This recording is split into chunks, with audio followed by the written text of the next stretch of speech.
I guess, first of all, I'd like to really ask you about beginnings. You were a young, black, gay, working class, feminine man in London of the late 60s and 70s. Yeah, I was born in 61. So I started making work when I was 3. So I guess that would be 64, 65. And what, I think a question that's so much about role models maybe, but what made you feel, coming from that background and that situation, that you could make art, make films? Oh, because I had that real fortune of that everyone has. I was young and I thought I could do what I wanted, and I was right. And then I was brought up right here in SE1, just further down the river by Tower Bridge, London Bridge. I was born in Peckham, but I moved here when I was really, really, really young. So I grew up in Bermondsey, and it was old part of London, and I just always knew, it was such an interesting part of the world to live in, and a real kind of old post-war, and the new world coming up, and so my mum taught me to read really early, so I wanted to write, and so I started writing, and then I started to write plays when I was about 7, and that quickly became, I want to make plays and films and music, and then I got really lucky. These hippies moved into my area, and there were these incredible people who started an independent school in an old post office, then above in an old bakery, and you could just turn up when you wanted to, and so I was able to extend that period when you're 3, 4, 5, 6, when you just make up stories and you tell the stories you want and you can be who you want and you play these uninhibited games. We played superhero games, and so that turned into the plays, and I got my friends to be in them, and I just didn't think you couldn't. I just wanted to do that, and there were lots of messages saying, that you can't do this coming from where you're coming from, but you don't hear that, and then you start to get all these messages, as I say, like as you're getting older, you start to hear that you're too gay and you're too black and you're too working class, and you're in the wrong lane. And then at that exact right moment, Lois and the people who ran my school started that school, and they said, you can turn up when you want, go home when you want, study what you want, create your own curriculum, anything you want to learn, we'll learn it with you. And so I just made plays, and I was obsessed with London history, and being in that old part of London, I was obsessed with Egyptian history, because the Tutankhamun exhibition that came to London at the time, they took me to that. And I was obsessed with making films and music and plays, and I did that all the time. And so I got to, just as I was going over the brink of you can't be you, I got to be 4 years old again and just do what I wanted. And I've never let go of that. I think in terms of film, what sort of films would you say you loved first off? I mean, I know you had a random thing, this is a gossipy thing really, but at one point when you were young, Rikki used to date the projectionist at the Gate Cinema. Yeah, when I was 17, yeah. And the Gate Cinema is this cinema in the Notting Hill Gate, and at the time it had these double bills every single night at like 11 o'clock at night. So at 11 o'clock at night, there'd be a double bill, so it'd go on to 2 a.m. And me and my best friend, Robert, used to go and see films in Notting Hill Gate, and he had taxi money to get home every night, because he was going home so late, the projectionist that I was going out with. And he used to give us the taxi money, so we could get home, but we kept the money and walked home. And there was this like a piece of paper that gave you the whole month of films and a double bills, and we would just circle the ones we wanted to see, and we would trudge over to Notting Hill Gate 2 or 3 times a week. So we got to see all the Pasolini films, Robert, who's like me, he's from the Old Kent Road. He's a working class boy like me, with exactly the same age. He had this huge encyclopedic knowledge of all kinds of high art, and he was so inspiring to be friends with him, still best friends with him, as I am with you, of course, as well. And he just inspired me so much because his record collection, his film knowledge, and the two of us just fed each other and got ourselves. We still do it. I've got emails this week from Robert saying, have you watched this film? Have you seen that film? Have you seen this video? We're always sending stuff. And that really helped. So going to all those double bills, we got to see everything on screen as opposed to on telly, and got to see, it's like Rebel Without a Cause and East of Eden, and everything, every kind of the most arty film, and all those great 70s films and all the stuff that was happening, 50s films, 30s films, black and white films. And we realized we went to film school essentially with me dating this projectionist. But the films I first saw were obviously, we saw a lot of TV, and the late night movies, you'd see amazing films, and they really imprinted themselves on me. But I remember seeing 2 films at school, not free school, but before that, in junior school. I went to this school called Dog Kennel Hill, on a hill with, I guess, that had dog kennels on it once, in South London. And it's a great school to go to before the school that really changed me, because it's on this hill, and there's all the rich kids in Camberwell, from Camberwell, living on one side of the hill, and all the poor kids living on the council estates on the other side. And we all went to school together. And again, that gave me a great cultural mix of people. And they showed 2 films. They showed The Wizard of Oz. And of course, The Wizard of Oz is just like, it's The Wizard of Oz. Oh my God, it goes colour after, just amazing things, right? And Flying Monkeys and all of that stuff.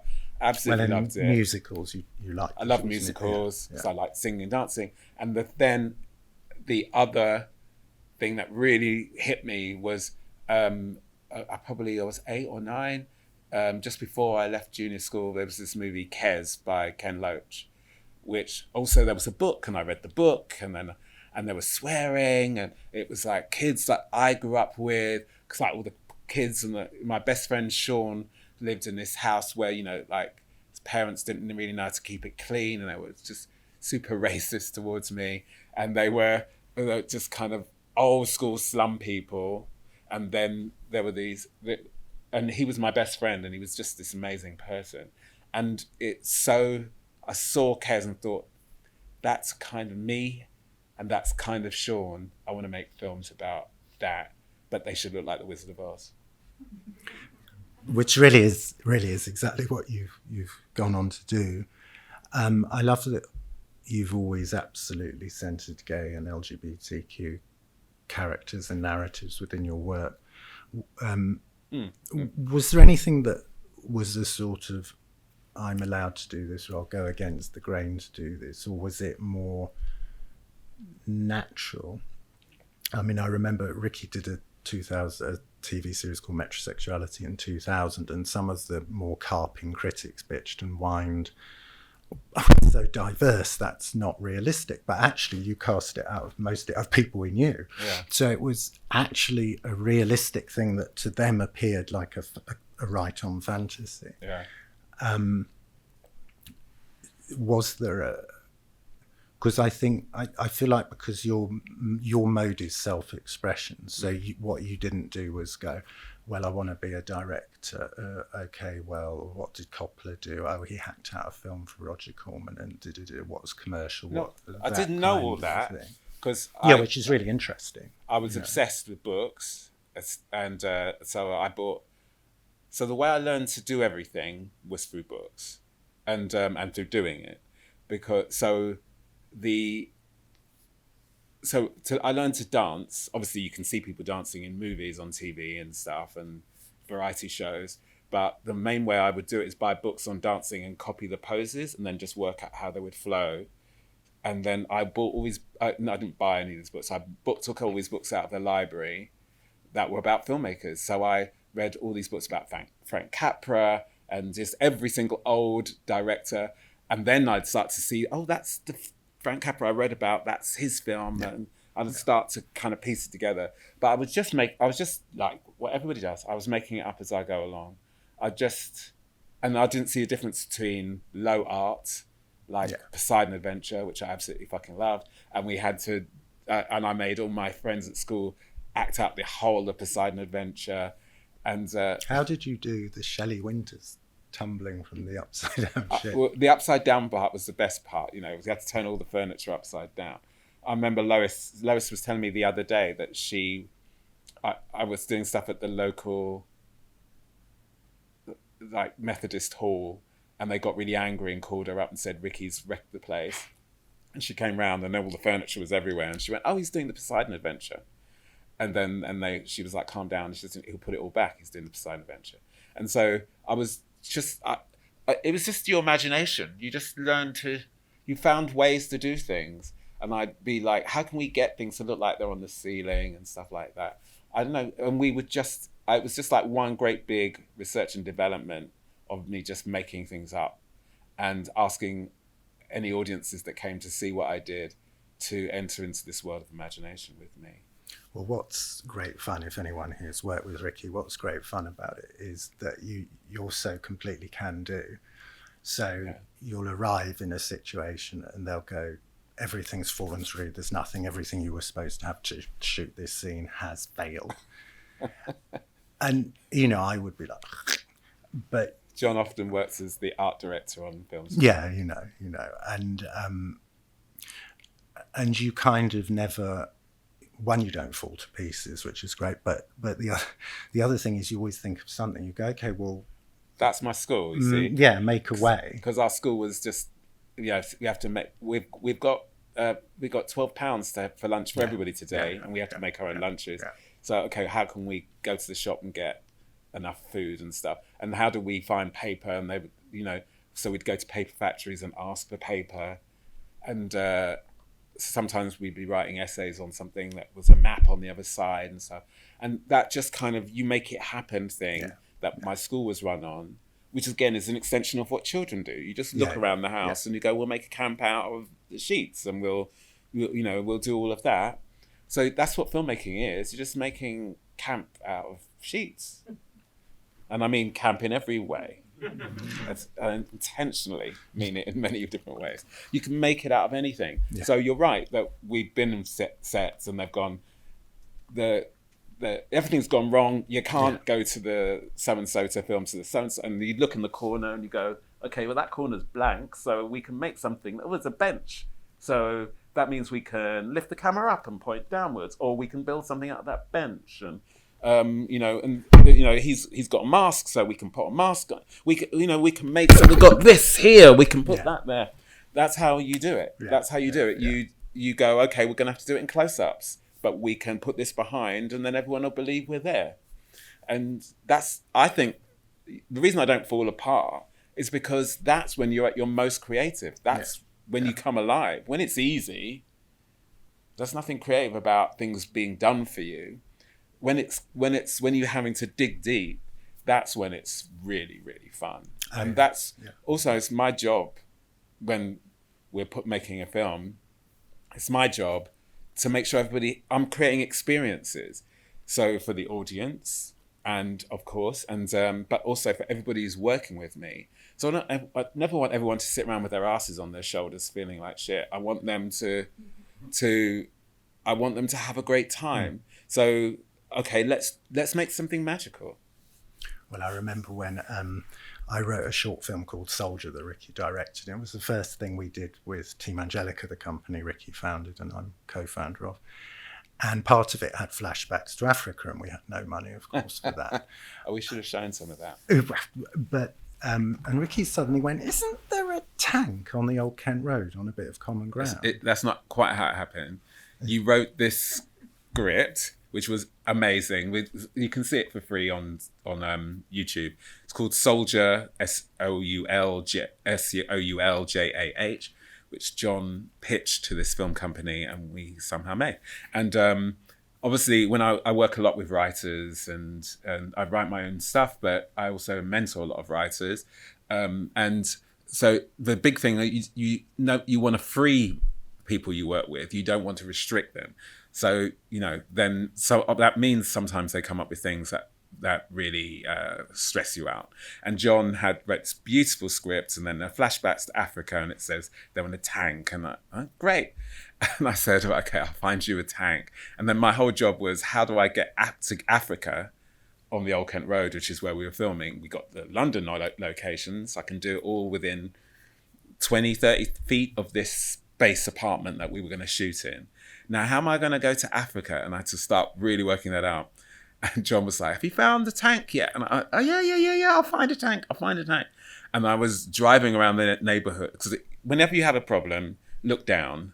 The solution, you're probably standing on it.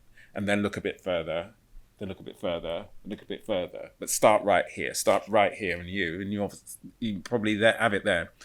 And I was driving around the neighborhood, and I was like, I'm not following my own rules. Go back to the base, stand there, look down at your feet, then look a bit further. So I did that. I stood in the bedroom that we shot a lot of the scenes in, and I looked a bit further, then I looked out the window, and there was a tank. That's exactly what happened. And across the road, there's this waste ground, and somebody had, like an adventure playground, like the ones that my teachers first created when they were creating a school, and again, the hippies coming to SC1. And somebody had put a tank on this little bit of waste ground for kids to play on. And even better, they had spray painted it with graffiti, like I think it was zebra stripes and graffiti all over it. Yeah. And there was weeds growing all over it. So it wasn't easy to spot, but there it was. And I think I'd said, I'm sure I've seen a tank at some point, but I couldn't work it out. Yeah. And then I looked at it and it was right there. It was perfect. And so that really vindicates my belief. Oh yeah. And so then we shot the scenes on the tank with you brilliantly bringing in loads of jungle plants from IKEA or whatever. I off to B&Q and bought some banana plants, and so every shot that we dragged them round so they were in shot. Yeah. And actually we made I'll offer some advice here. If you're going to wave fake guns about, you actually had better tell the police, because somebody saw someone waving a gun and a sword about and called the police, and an armed police unit turned up. Oh yeah, helicopters were above us and everything. Yeah. And Rikki sensibly shoveled all the more middle class sounding people at the police. So they were all going like, Donovan Kerry plays the dad. That seems to be the problem officer. Yes, I'm doing panto at blah, blah, blah.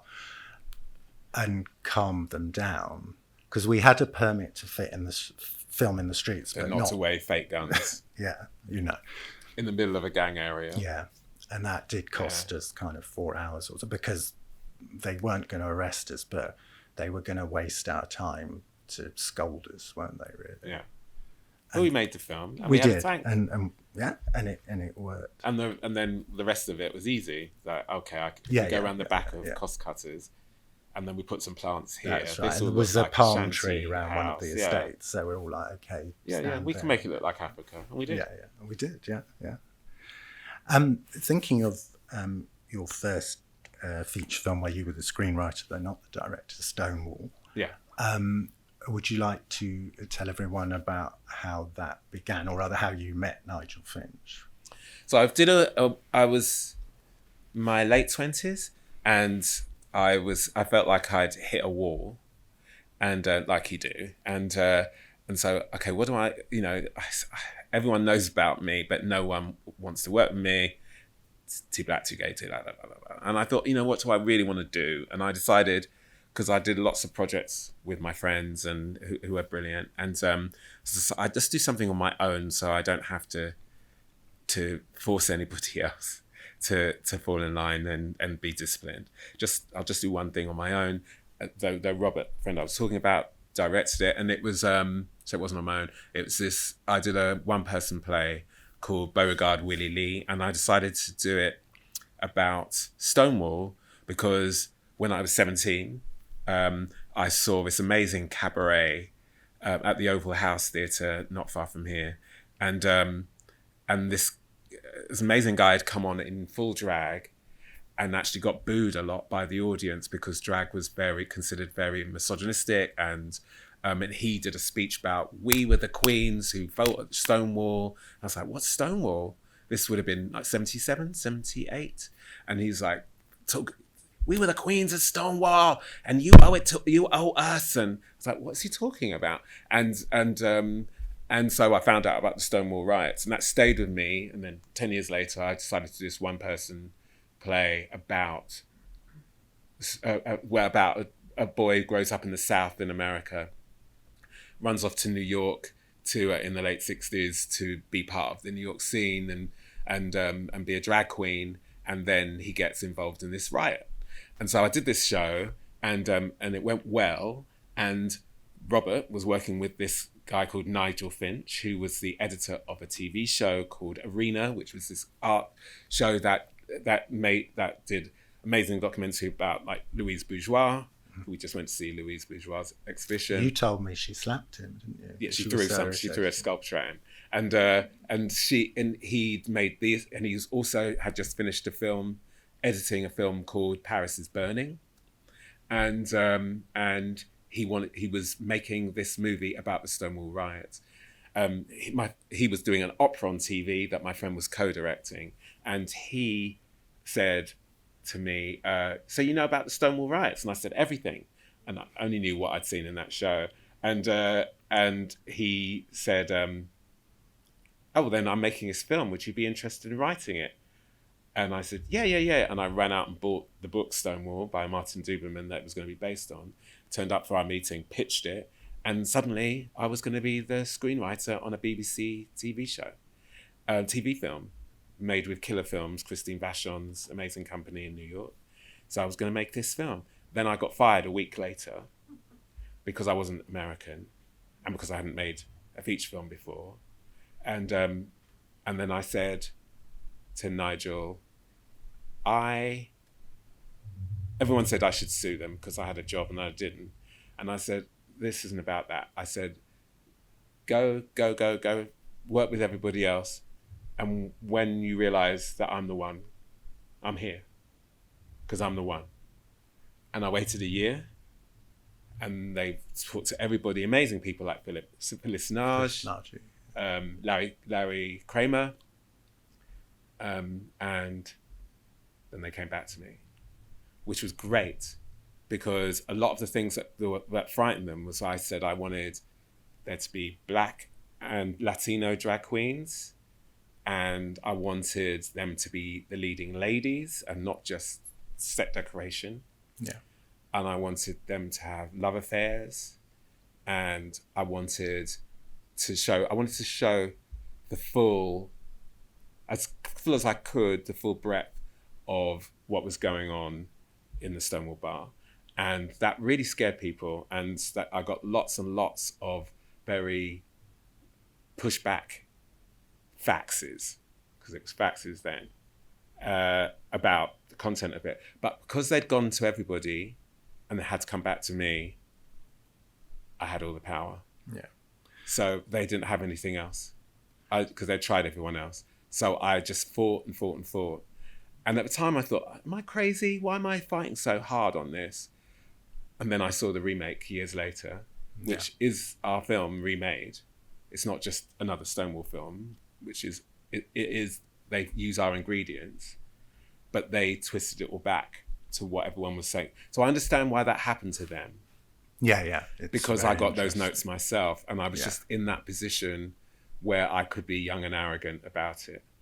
And also I just couldn't make a film that erased me. Yeah. I couldn't do that. I couldn't do that. So it wasn't a moral decision. It was something in the core of me that said, it has to be told this way. And I think it turned out, should we show a clip? I think that is the cue for, can we have the first clip, please?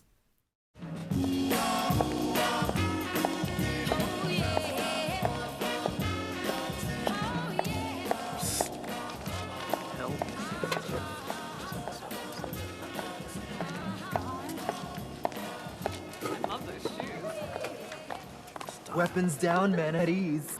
Hey, bros. Fros and sisters with soul.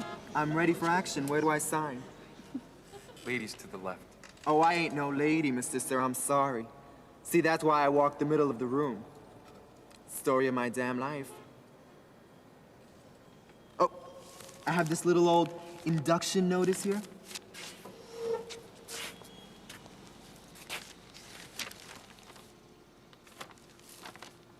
Hector Duarte? Well, kind of. See, I had my name legally changed.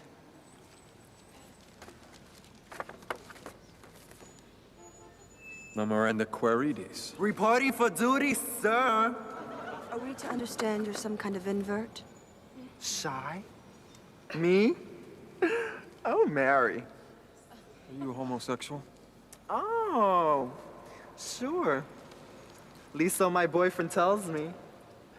We was kind of hoping he could enlist at the same time and be posted to the same crew. Shut up. So sorry, I'm sure. Room 17. Definitely. Room 17, round the side of the building. Entrance in the back. Room 17. For psychological evaluation. My favorite. So you cruise through this in 10 minutes tops, okay? Then we're home in time for the Dottie show. Yeah, well, I never was no good at cruising.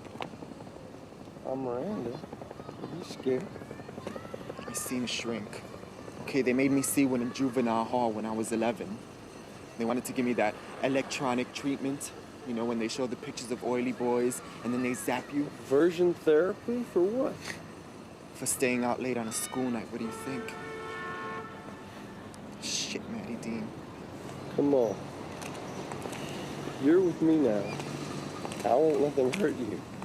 You know that? What do I know about anything? Hector Julio Duarte. Hector. La Miranda, doctor. La Miranda Querides. But you weren't born La Miranda, were you, Hector? You weren't born a doctor, but you qualified. And you're now what? A man or a woman? Oh, doctor, how 50s you be. Me, I'm living in the other state, between maleness and femaleness. Which is?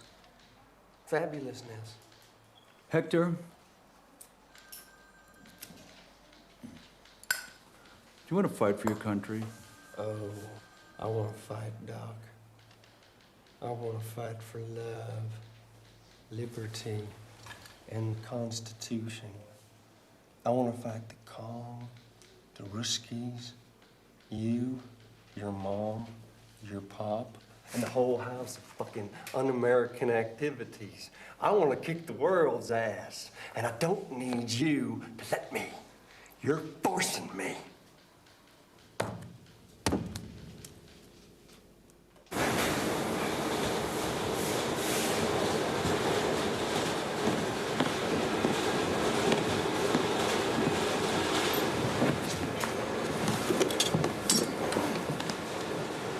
What? Guess it's my turn to look at you. I'm scared, Maddie. I ain't never had no hero before. I never kissed no one before. Or made love. But you ain't never been loved like this before, baby. You love me? That's me who's scared.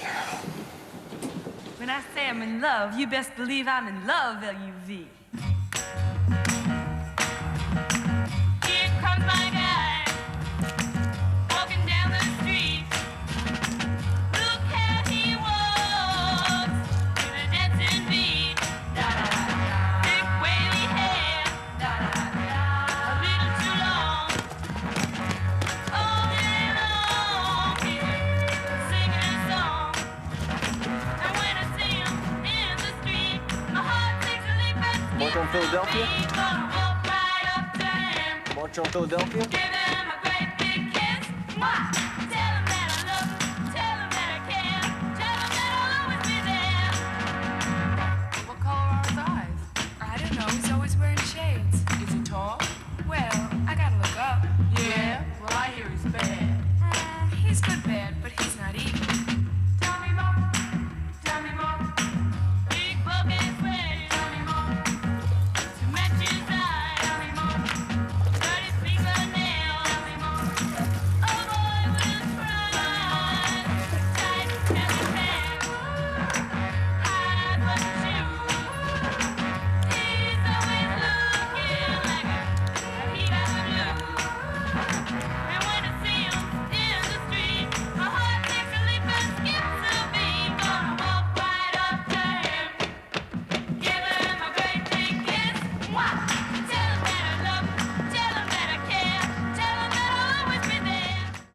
I wanted to show that sequence because of you, John.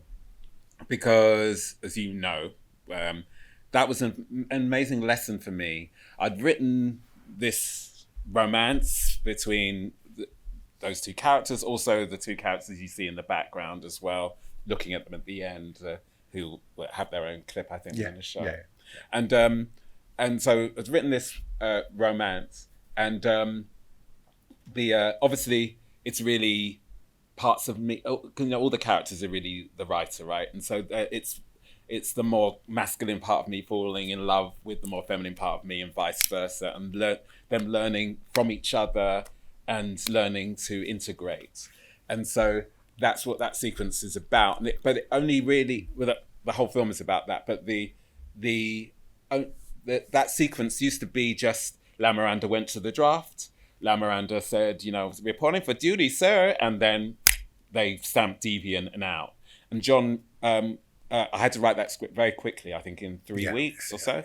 And John, I showed it to John, and John read it and said, I like it, but that scene's a bit boring. What do you mean boring? Well, it's a bit easy. What do you mean it's easy? It's just going in drag to the draft. No, everyone knows that's going to happen. It's, duh. Well, I think also I slightly thought of Hair, where a character tries to do that. Oh, yeah, the musical Hair, yeah. You'll love it in the army then if you're a fag. So it'd been done before. But also that he tried to do it and it just failed. They just went, so what? And inducted him, I think. Maybe. No, he gets away with it. Does he get away with it? Yeah, but that made it even more repetitive. So I was like, what do you know? And then after a couple of days, I thought, he's right. It's too easy. And then I came up with this whole thing of the electric shock treatment and aversion therapy, and then Matty Dean, who's always been kind of going, oh, why do you wear all that makeup? And do you have to, if we're into guys, can't we just be guys? He kind of had that attitude. And then it's a big jump for him to, protect La Miranda and stand up for her femininity. In fact, by embodying it, showing what he's learned from being around her and the other drag queens, and making this big step in from his kind of handsome white relatively safe space to putting himself in danger. Then it just the whole scene suddenly did what you want a great scene to do. Yeah. You want a great scene to do at least more than one job. All scenes should do more than one job, and a great scene does 3.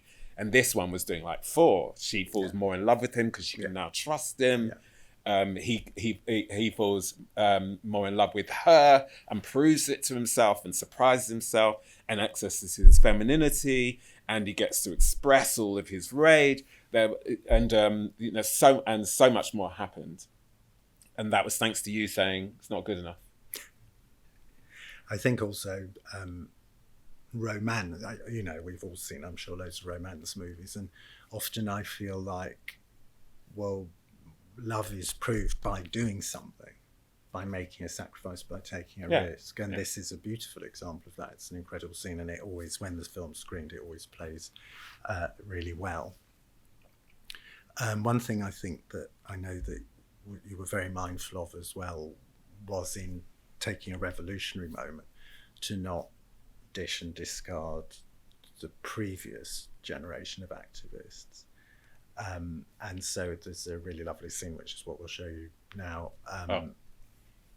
between an older drag queen, Bostonia, and an older activist, Bert, who is a leading light of the Mattachine Society, which was a rather sort of assimilationist, but still brave, early gay rights organisation. The famous thing is during the Stonewall riots, they put up a big sort of poster, didn't they? We urge our fellow homosexuals to desist from rioters carrying on. But I thought they were incredibly brave people who worked incredibly hard. Yeah. And so I was trying to, again, I've forgotten it was going to be this scene. I thought it was going to be, should we show it? Yeah. But I wanted again to take 2 parts of myself and have them love one another, as I feel like we need to do as a queer family, take the various parts and love one another. Yeah. Roll the next clip, please. Thank you. You want to lead a little while? It's nice to follow for a change. Rough day? Tri-decade.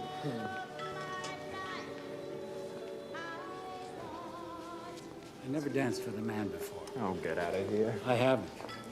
You serious? Yeah. Not even in private? Been so busy fighting for the right to dance, I just never took the time to try it. When we formed the society over 15 years ago, you couldn't find 3 people who'd even say the word homosexual in public. Then this kid comes along with all the answers, like it's so damn easy. You can't tell these young'uns nothing. I was never young. We didn't have teenagers back then. Oh, we got old the minute we hit puberty. Oh, I hear that. You should have been a drag queen, Sweetness. No, seriously. Our motto is dance, damn it. Because, honey, they may be coming for you in the morning, so you may as well dance all night. Sorry. I'm just your plain old vanilla-flavored homo. No kinks, no twists, no additives. Plenty of nut stuff. And between you and me, I do salute you. Between you and me, I'm honored. Dance, damn it.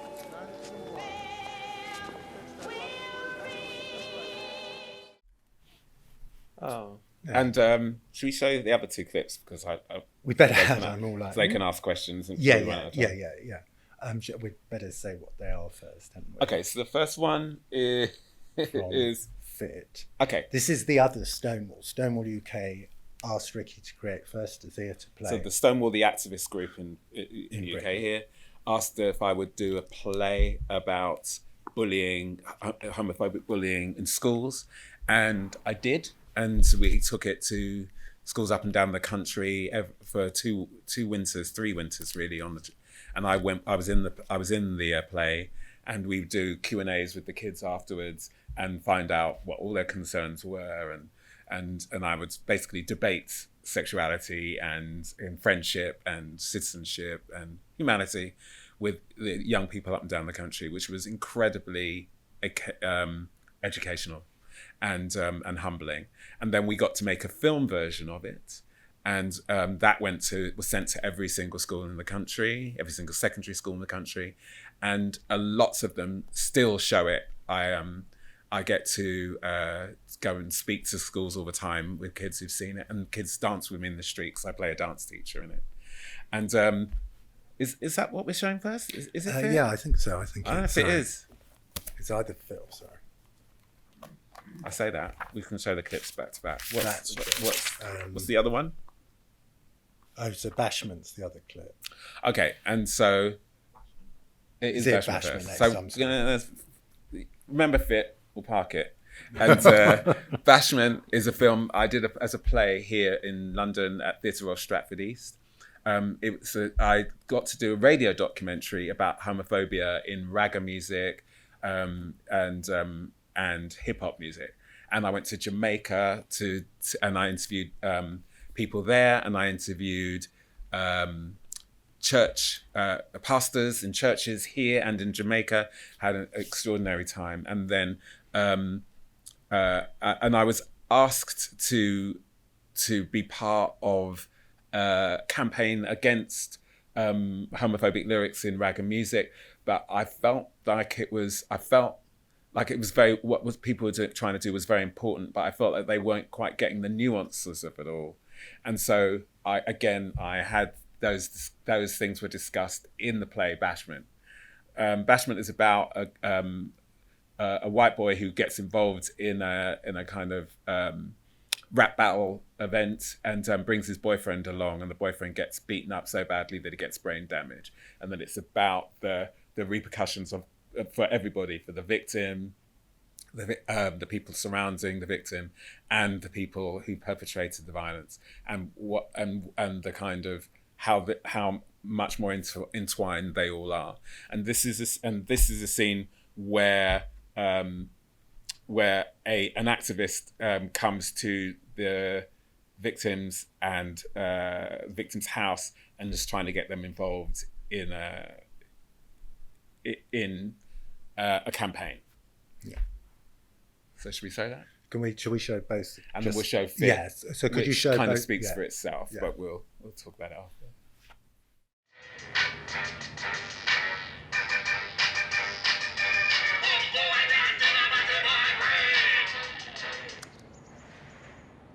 Did you get that? Boom, something. Conveniently, it's the title. Boom go a gat in a Batty Boy brain. JJ? Gat? Gun.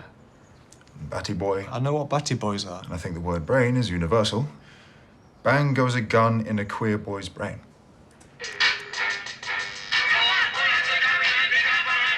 Go on, pull a trigger in the name of black men.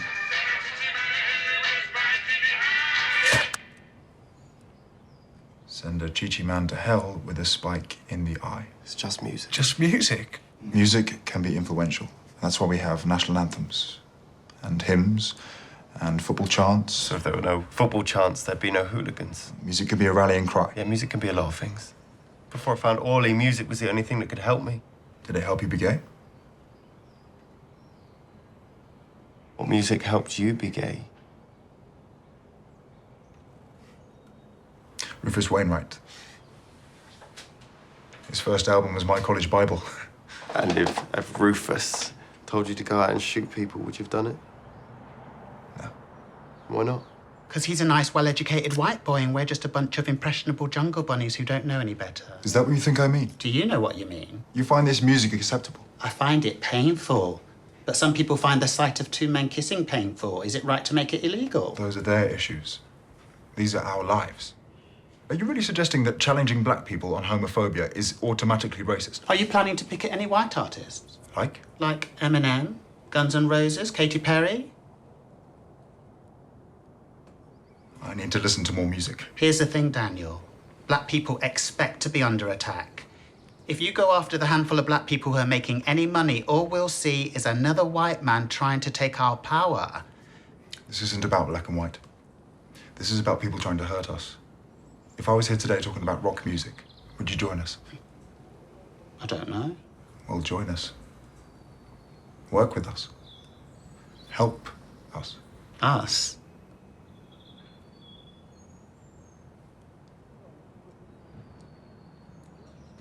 Me. Join me. Us. I won't be the gollywog on the dust cart. Sorry, what? I won't be the mascot.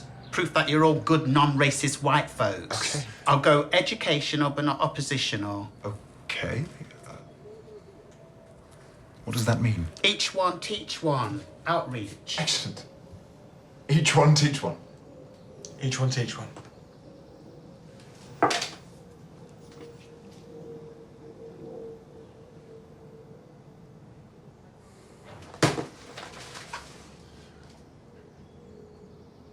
Each one teach one.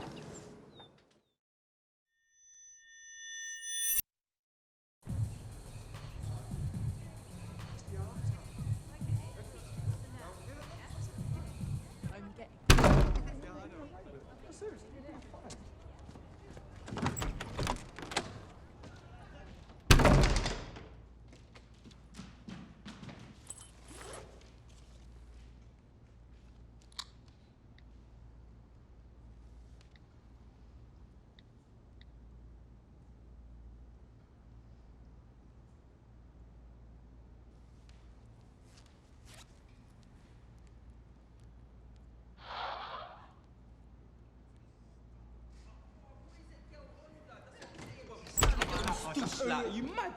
Hey, what you got there, man? Take his phone, man. Bare gay pics. Oh, no way, Dread. Just blatant porn. Check it, yeah? Oh, absolute sodomite. Oh, my eyes, man. They bleed. They bleed.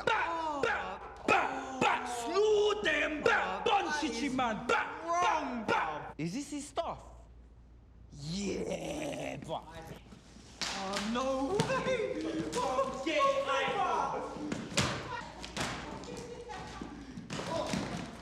We see our big little chichi boy, innit? Chichi, ready? On you, blood! Gay! Absolute gay! Absolute gay! Oh, you want some lube? You want some lube?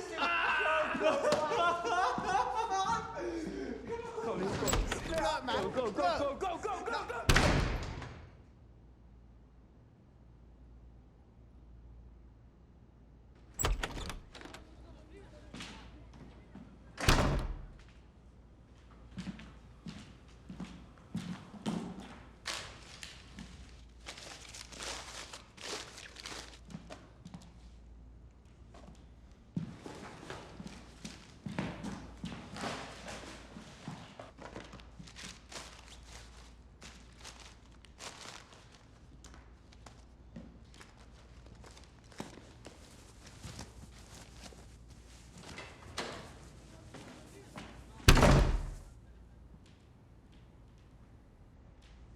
Just got out of hand.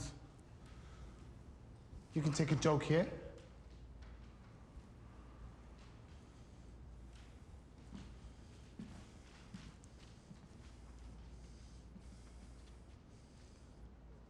Tell anyone you're dead.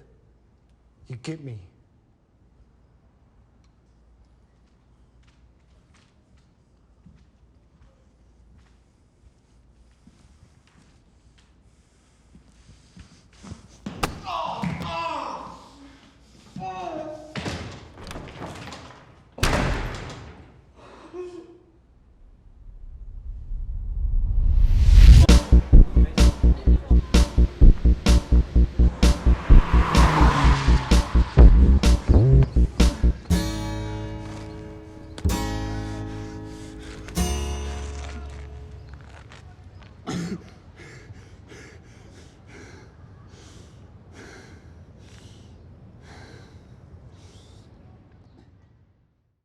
So Fit is a film that follows these 6 students, and each one of them has a story, that kind of thing, but they're all intertwined, and it plays like a film, but I made it so it could be shown in 15-minute sections, so that so that it could be shown in schools, because I toured schools a lot and knew they didn't have much time, and so they could show a different chapter every week, and then have a discussion, which apparently still happens to this day, which is fantastic.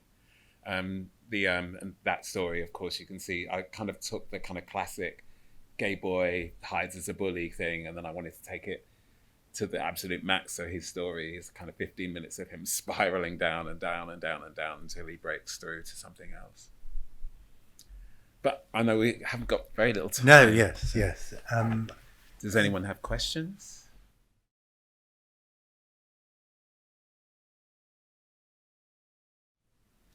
I don't think authenticity necessarily means biography, and it doesn't necessarily mean documentary. I love documentaries. I absolutely love documentaries, but that's not the only way to do this. And certainly, my idol is Shakespeare. Shakespeare wrote what the hell Shakespeare wanted to write, and maybe there was a lot more censorship than we realised, but it seems extraordinarily transgressive, and he seems to be able to get into the mind of all kinds of people, and so I feel like everyone should be able to write what they want to, what their passion is, because we are more alike than we are different. So I think documentaries should not lie. Whereas I think, they should have real veracity to them. But I think that when you're creating a narrative, it's art, and you have to go deeper than that, and you have to be more empathic than that, and you have to be more creative than that. So authenticity for me is about sincerity, not about documentary accuracy. Because you're here to tell a story and take people on an experience and tell deeper truths. But of course, that's a case-by-case discussion point. But people often say, again, I mentor a lot of writers and a lot of directors and creatives and actors. And the thing people, there's that famous saying, write what you know. I think write what you want to know. Like, I like taking somebody who I'm nothing like and then finding out how like them I am. So, you know, I like going into the head of somebody who's a bully and then realizing that I'm more of a bully than I would like to think I am.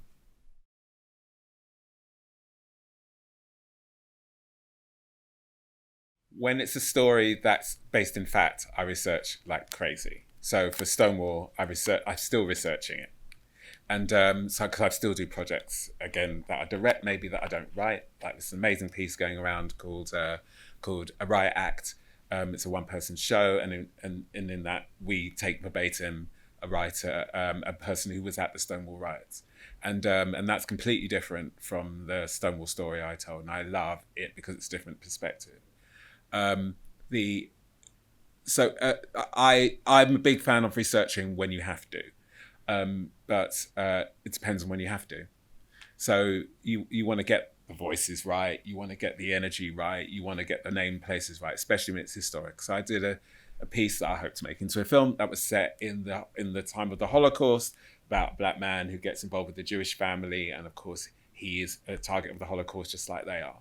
And I had to research so much. I had to research the Second World War. I had to research Jewish history, Jewish German history. I had to research German history, the First World War. I had to what's the difference between a black shirt and the police. I've forgotten what they're called now. The Gestapo, and what's the difference between brown shirts and black shirts, and when did they have to start wearing yellow stars? You know, I had to be respectful. I had to make sure I understood exactly how things were, so I didn't distract from the subject by just getting things wrong. I had to understand exactly how the Shabbat worked and the prayers, and it never ended. And I'm doing a film version of it. And of course, it just feels like I still know nothing. So it's really important to research when you're doing something like that. You know, and if you're doing something in a community, you want to get the clothes right. 'Cause I often design my pieces. You want to get the clothes right. You want to get the details right.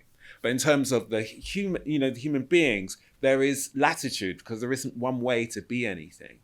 So I don't research myself to death unless it's a project that insists I research it. In that case, I surrender to it 100%. But most of my pieces has come out of me. But of course, going to schools and meeting thousands and thousands of young people really helped me write that right and get that right.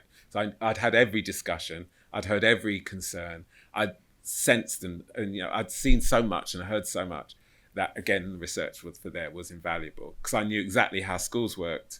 So in that film, for instance, we also made 1-minute films. So if they said, we've only got 15 minutes, we can't show that film, 15 minutes on a discussion, we've only got 15 minutes. Well, I've got a 1-minute scene with that character. Here's a little mini film. Can you show that and have a 14-minute discussion? I learned how to get round the obstacles. So and that was knowing things. So I guess I'm a fan of research, but I'm not bound by research. In the end, start writing, but make sure you show the piece to people who are concerned. That's really, really important. You must show it to. It was very important with my play that I had a Jewish cast, and I could say to them, "Am I getting this right? Am I getting this right?" Then I didn't have to be too respectful, and because that can be the problem too, because they all had a variety of opinions about about Judaism and about why am I doing that all the time, and what that meant, and it freed me more because I didn't have just one opinion that I had to adhere to. I could understand that there were a world of people. Yeah. But research is fun, and now it's so easy. You just have to have a phone, right? You can research anything, and Wikipedia is amazing, but it can be dodgy. But books are all on there. The verbal records are all in there. It's incredible.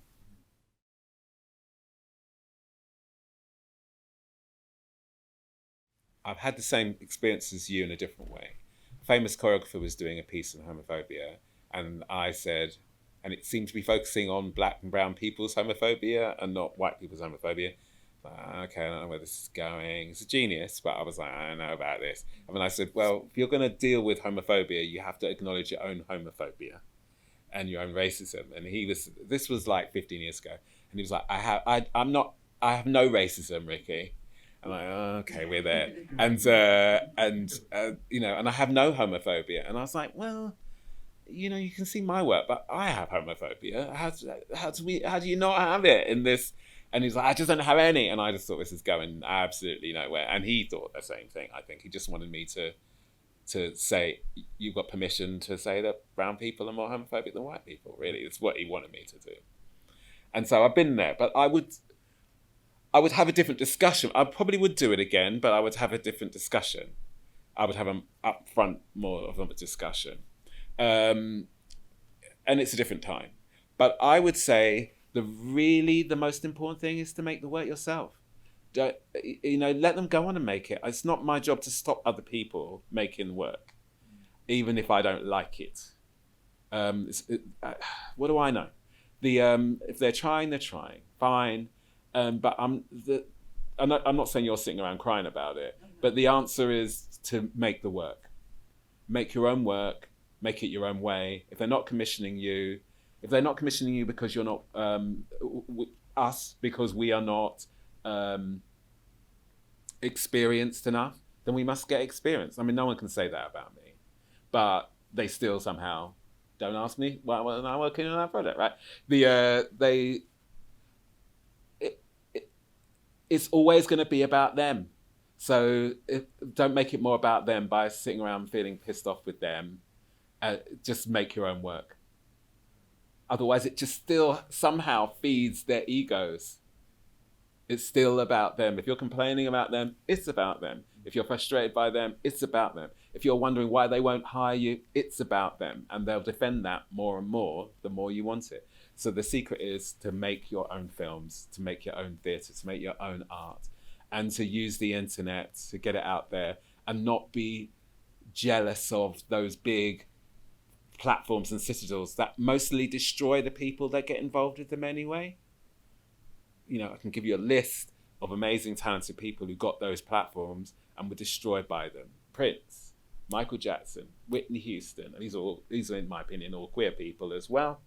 And and right now Kanye West is being devoured by it, even though he rapped about it from the very beginning. He's still being eaten up by the machine that why won't they love me in Paris? I mean, fuck Paris, what's wrong with you? Why is he still begging for money from Mark Zuckerberg? He's falling for the things that he's preaching against. We're so sucked up in it. And the best thing I can say for queer filmmakers is make queer films and don't worry that you're not on Netflix yet. It's an illusion. Listen, if Netflix called me, I'll make a film for Netflix, but I won't die if they never do. Does that make any sense? It's so irrelevant, and we make it relevant by wishing they would hire us. We should hire them. We are bosses, and that has sustained me. The fact that I can make art out of anything, and I don't need the BBC to be in love with me to make that happen. That, I think, is the only answer.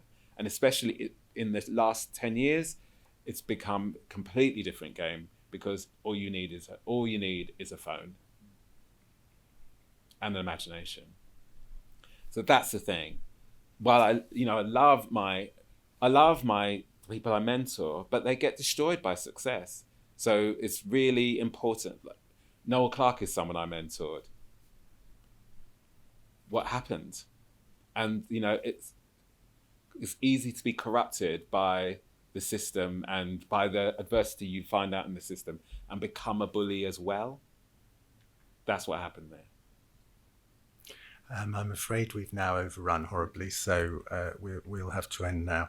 If you want to see Rikki's short films, certainly go to the website www.teamangelica.com, our production company, and there's loads of links to them. And I think Bashment is still commercially available, at least as a DVD and so on. Speaking of big platforms, they're available on, some of my features are available on iTunes and all that, and they're cheap. they're like £4 to buy them, I think, or something. And but you know, I'm sorry that we talked so much and didn't get you to talk at all. But but thank you for coming along, and it's a real honor because I know that you're all doing this, and it's so exciting to know that you're gonna change the world, because you are. Even the smallest thing I've learned myself, the smallest things I've done where I think nobody saw that, what was the point? Somebody comes up to me and says that changed my life, and that's what you're doing. If you have the courage to just put anything out there, it's gold. It's really it's absolute gold. So I really want to pay tribute to you all as filmmakers, because together we are changing the world. And queer film is something that straight people as well as queer people need desperately.